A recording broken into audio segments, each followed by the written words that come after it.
अगर माफियाओं के नाम गिनने हो तो पूर्वांचल का उत्तर प्रदेश का माफिया धनंजय सिंह खुलेआम घूम रहा है, ब्रजेश सिंह खुलेआम घूम रहा है, ब्रजभूषण शरण सिंह खुलेआम घूम रहा है, चिन्मयानंद खुलेआम।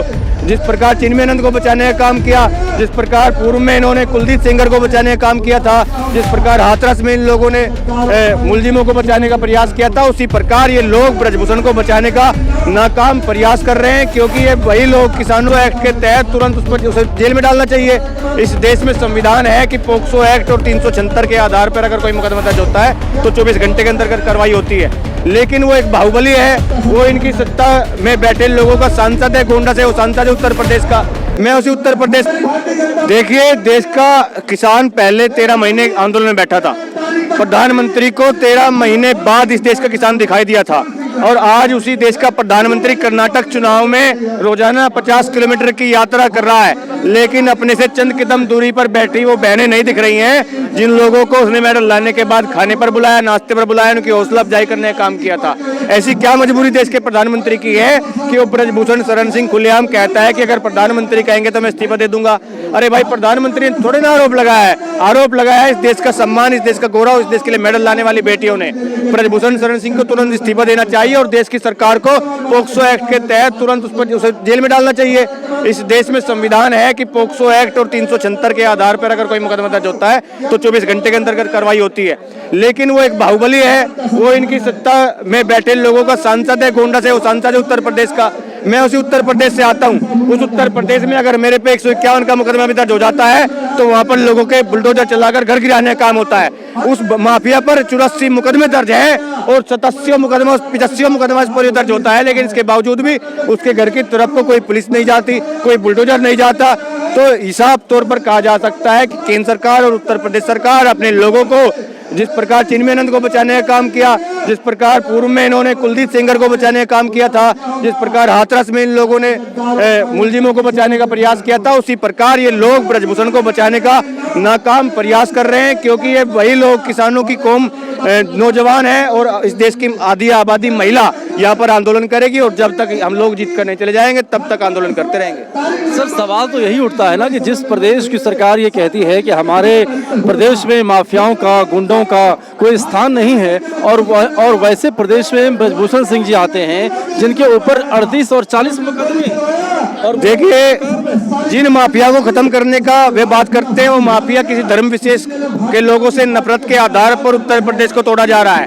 आपको अगर माफियाओं के नाम गिनने हो तो पूर्वांचल का उत्तर प्रदेश का माफिया धनंजय सिंह खुलेआम घूम रहा है, ब्रजेश सिंह खुलेआम घूम रहा है, ब्रजभूषण शरण सिंह खुलेआम घूम रहा है, चिन्मयानंद खुलेआम घूम रहा है। इतने बाहुबली ये लोग खुलेआम घूम रहे हैं। लेकिन धर्म के आधार पर एक अतीक अहमद को निपटाकर मिट्टी में मिलाने की बात ये लोग करते हैं।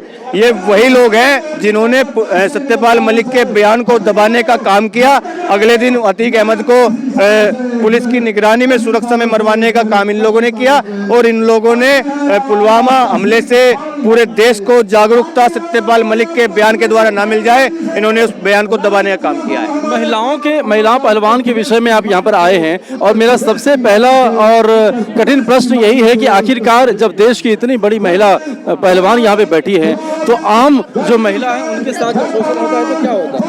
आम आदमी के साथ अगर शोषण हो जाए, आम महिला के साथ शोषण हो जाए तो उसे करीब 6 महीने तो ये सवाल थानों में पूछे जाते हैं कि शोषण कब हुआ, कहाँ हुआ, अपराधी ने क्या पहन रखा था, तुम्हें नशे में क्या दिया गया था। 6 महीने तक तरह तरह की शर्मनाक और घटिया बात पूछकर उस पीड़िता को वहीं पर तोड़ दिया जाता है। इस देश में जो भी बाहुबली माफिया है, पैसे वाला माफिया है, जो संरक्षण देने का काम उत्तर प्रदेश सरकार और केंद्र सरकार करने का काम कर रही है। इतने बड़े पहलवान है जो अंतर्राष्ट्रीय स्तर पर खेलकर आई हो, जिन्हें प्रधानमंत्री ने स्वयं बुलाया हो, अगर उन्हें अपने न्याय के लिए इस प्रकार आंदोलन में करना पड़े तो सोचने वाली बात है कि देश की आम महिला, देश के आम नागरिक उन्हें न्याय की क्या इस देश की सरकारों से कर सकते हैं और किस आधार पर फिर जीरो टॉलरेंस की बात करते हैं। लेकिन ब्रजभूषण शरण सिंह तो ये कह रहे हैं ना कि भाई हमने कोई अपराध नहीं किया और यदि हमारे खिलाफ कोई अपराध सिद्ध होता है तो मैं फांसी पे लटक जाऊंगा। अपराध सिद्ध किस प्रकार होगा जब वो नेशनल टीवी पर बैठकर साफ तौर पर कहता है कि मर्डर मैंने किया है। देश का कानून अंधा है, देश के कानून को मर्डर दिखाई नहीं देता।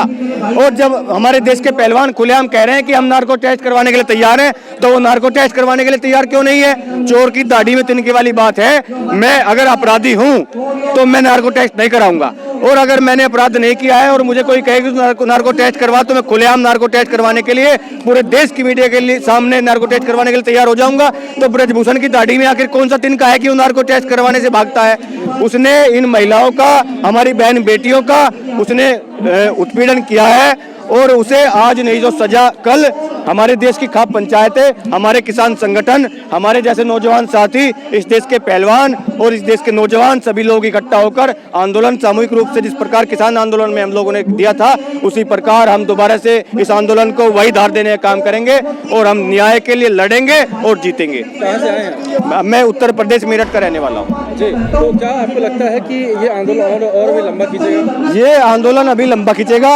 हम लोगों को 13 महीने का आंदोलन करने का अनुभव प्राप्त किसान आंदोलन से है। बस 13 महीने का आंदोलन अनुभव तो हमें है ही, और 13 महीने के बाद हम लोग जो लोग करेंगे वो देश की सरकारें भी नहीं जानती। तो मुझे लगता नहीं कि 13 महीने ये लोग यहाँ पर जंतर मंतर पे हमें झेल पाएंगे। मुझे लगता है 1 महीने के अंतर्गत ब्रजभूषण का इस्तीफा भी हो जाएगा और वो जेल भी चला जाएगा। अन्यथा पूरे दिल्ली को जिस प्रकार किसान आंदोलन में घेर रखा था, हमारे ट्रैक्टर इन्हें घेरने का काम करेंगे और जब दिल्ली में ट्रैक्टर होती है तो इस देश की सरकारें हमें